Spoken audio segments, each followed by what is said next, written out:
Hello petit Tab, j'espère que tu vas bien. Alors on va parler aujourd'hui de la 10e semaine de grossesse, soit la 12e semaine améliorée. C'est parti!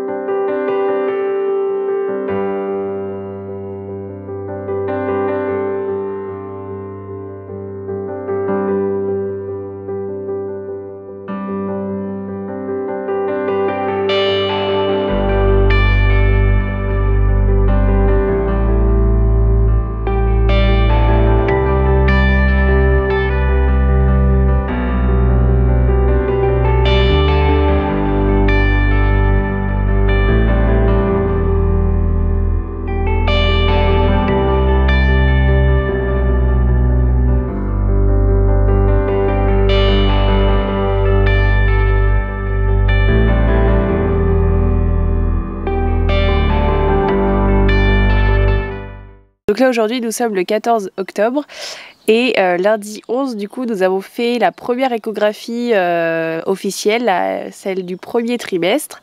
Donc notre bébé du coup on recommence.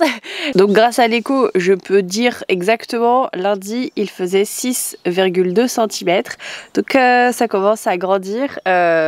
Au niveau des fruits, on dit que en gros ça peut ressembler au niveau de la taille d'un fruit de la passion. Donc voilà, on s'imagine de plus en plus. À ce stade du coup le bébé commence à apparaître quelques cheveux, quelques poils, les oreilles se décident. Alors petit à petit les oreilles sont pas encore formées bien et voilà, mais ça commence à se décider.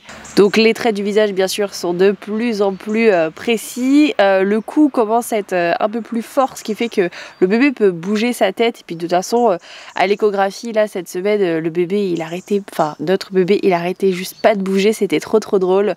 Et puis la sage-femme dit oh, bah en plus après il fait des pauses et tout. C'est trop rigolo.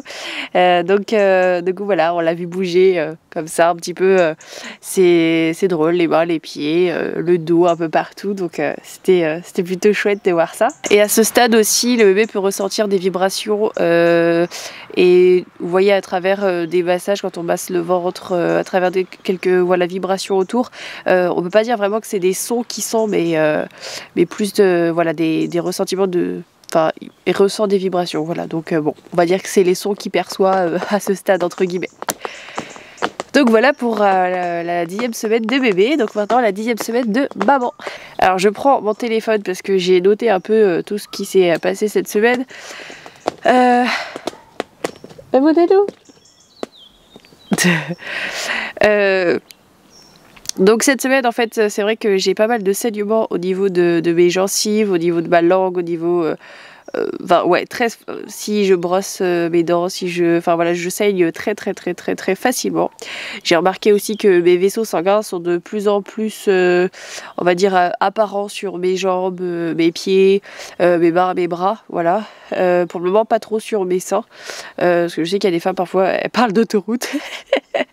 Mais là pour le moment ça va, mais c'est vrai que c'est pas énorme hein, encore, mais je vois qu'il y a une différence, donc voilà.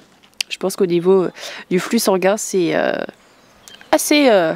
ça y va. Et d'ailleurs, en parlant de flux sanguin, je prends des douches froides depuis le début de ma grossesse et même avant, mais tous les jours. Et c'est vraiment un passage que j'aime particulièrement, qui me fait vraiment du bien. Et d'ailleurs, là, je vous parle juste après une douche froide. C'est quelque chose qui, voilà, même si je suis pas bien, en fait, c'est le moment que je prends pour moi qui va me faire du bien. Donc voilà, moi, je suis habituée à l'eau froide. J'ai fait beaucoup de choses. D'ailleurs, je vous mettrai sûrement la playlist lié à tout ce qui est eau froide, exposition au froid, voilà, ce qui est très intéressant je trouve. Et là c'est vraiment l'élément qui me fait le plus de bien, pas juste l'eau mais l'eau froide particulièrement. Donc voilà, il serait tardé que peut-être je retourne dans la rivière un jour ou l'autre. Alors peut-être pas d'un coup tout le corps, peut-être que je vais y aller vraiment progressivement. Voilà, peut-être au départ que les mollets ou juste les jambes, enfin voilà, je vais voir, mais c'est possible que j'y retourne. Parce que ça va me faire du bien. La douche froide c'est chouette, mais c'est vrai que la rivière c'est autre chose, puisque c'est pas de l'eau, enfin voilà, c'est de l'eau qui est vivante. Et Voilà, bref. Du coup, voilà pour l'eau froide qui me fait grandement du bien. Bon, ensuite, j'ai des rêves très très chelous, ou même parfois des cauchemars, parfois liés au bébé. C'est très, voilà, c'est très très chelou. Donc je vous raconterai pas mes cauchemars ou mes rêves, mais voilà, j'ai des trucs bizarres en ce moment qui arrivent. Et ce qui est chouette par contre du coup cette semaine, alors il y a plusieurs choses. Quand on est allé voir l'échographiste, du coup elle nous a dit qu'il fallait déclarer la grossesse à maximum 13 semaines plus 6 jours, et je ne le savais pas. Et donc quand elle m'a dit ça, il restait 10 jours. Donc du coup j'ai pris rendez-vous en fait avec un nouveau médecin, pour pouvoir faire cette déclaration, parce que j'étais un peu dans l'urgence. Et donc du coup j'ai rendez-vous demain matin avec le médecin. Donc voilà, comme ça on va déclarer notre petit bébé et on sera à 13 jours tout pile. Donc on sera pas encore à la limite, tout ira bien. Voilà, mais j'ai appris ça, donc sachez que si vous n'avez pas encore déclaré votre grossesse, si jamais vous êtes en même temps que moi, voilà, c'est 13 semaines plus 6 jours. Donc voilà, à savoir en tout cas au niveau de la sécu. Et aussi ce qui est cool cette semaine, c'est que la sage-femme avec qui j'avais envie d'être suivie et enfin voilà, pendant toute ma grossesse, eh bien c'est bon, j'ai pu... elle m'a confirmé qu'elle me suivait bien, donc ça c'est trop chouette. Je suis très contente. C'est une sage-femme qui a suivi également deux de mes sœurs et auquel j'avais déjà rencontré, j'avais une affinité avec elle, voilà, donc je suis très heureuse que ce soit elle. Je dirais même que on est tous les deux très heureux que ce soit elle. Mon chéri ne l'a pas encore rencontrée, mais j'ai pu lui en parler, j'ai pu aussi lui montrer quelques petites choses sur internet et puis sur des groupes qu'elle a, donc du coup ça lui a vraiment, ça l'a vraiment plu, la façon dont elle était et elle s'exprimait, et puis sa douceur et son amour pour vraiment la vie, quoi. Donc voilà, donc ça c'est des chouettes nouvelles cette semaine.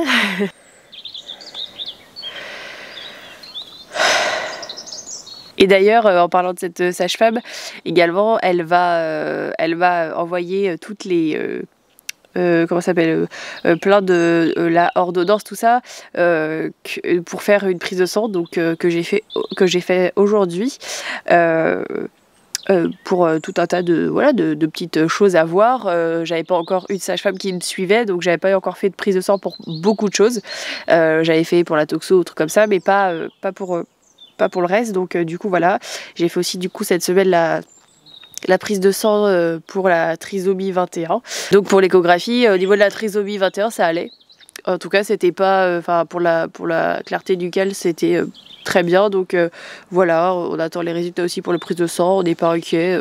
D'ailleurs, je crois que j'ai déjà les résultats. Ma sage-femme doit déjà avoir les résultats et je l'ai pas contactée parce que je suis pas inquiète. Donc en fait, je pense que j'attendrai de la voir, en fait, tout simplement, pour lui demander.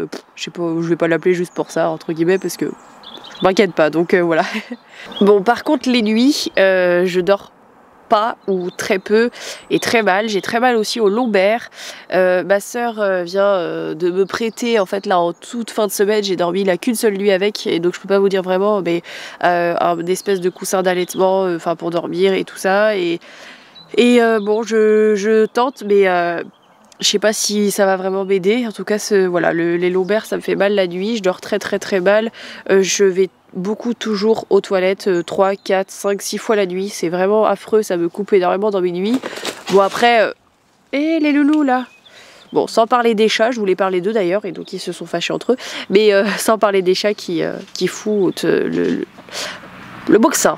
Bon voilà, c'est un peu le bordel. Mais donc voilà, je dors pas bien du tout. Et en dehors de ça, j'ai mon ventre et mes seins qui me grattent beaucoup, qui sont secs. Je suis pas assez assidue sur le beurre de cacao, l'huile de coco ou des choses comme ça que je peux mettre sur mon ventre. Donc il faut vraiment que je le fasse plus. Donc je vais essayer la semaine prochaine de le faire plus. Je vous dirai ça si j'ai réussi. Et je suis quelqu'un que ça énerve en fait. Moi ça me saoule de faire des trucs comme ça, comme je vous disais, et que en plus d'avoir les mains toutes huileuses, bon... Enfin bon bref, je trouve ça pas agréable, je trouve ça chiant. Donc oui, après tu me dis faut que tu te laves les mains. Oui, lave-toi les mains, mais c'est juste que voilà, c'est un truc que moi j'aime pas faire. Donc bon, bref. Donc ça, je sais qu'il va falloir que je fasse parce que ça me gratte beaucoup, ça me tire beaucoup mon ventre. Mes seins aussi, tout grossit. Et donc voilà, vraiment, j'ai du ventre. Enfin là, on voit vraiment que je suis enceinte. Donc voilà. Et aussi, dernier truc, au niveau de l'odorat, bon de toute façon vous l'entendez au niveau de ma voix, c'est pour le moment vraiment très compliqué toujours. Donc je vais passer sur le sujet parce que je vous en parle à chaque vidéo, vous connaissez à peu près le problème. Et donc là je respire toujours pas avec le nez. Donc voilà pourquoi j'ai aussi cette voix. Et dernière chose, pour l'échographie, je trouvais ça trop rigolo et trop émouvant. Mais il y a mon chéri, du coup, il était happé par l'écran à regarder bébé comme ça pendant tout. J'essayais de parfois de le regarder. Il ne m'a jamais regardé. C'était trop drôle, il était happé par bébé. Donc moi j'ai trouvé ça très chou. Même si j'aurais bien voulu qu'on partage parfois juste des petits regards d'amour, tu vois, pour dire bah, moi aussi je suis contente, regarde mon chéri, on peut partager dans les yeux. Mais non, c'était trop chou. Donc voilà le petit moment. Et puis on va finir cette 10e semaine là-dessus sur vraiment les petits yeux magiques du papa. Bon, moi aussi j'étais gaga comme il n'y a pas et voilà. Donc bref, je vous embrasse, n'hésitez pas à vous abonner, à activer la petite cloche pour voir les prochaines vidéos, à mettre un petit j'aime si c'est le cas, à commenter surtout qu'on puisse en discuter ensemble. Et qu'est-ce que je voulais dire aussi? Eh bien ouais, rendez-vous pour la 11e semaine. Écoutez, j'espère que je vais vous annoncer plein de bonnes nouvelles et que genre tout va bien et que je vais claquer du doigt et je vais être parfaitement bien. Du côté de l'odorat, c'est ça qui me gêne le plus toujours. Voilà, sur ce, bébé va bien, maman va comme je viens de vous le dire, et puis papa va plutôt bien, même s'il est toujours un peu fatigué. Voilà, je vous embrasse et je vous dis à bientôt dans une prochaine vidéo. Ciao ciao.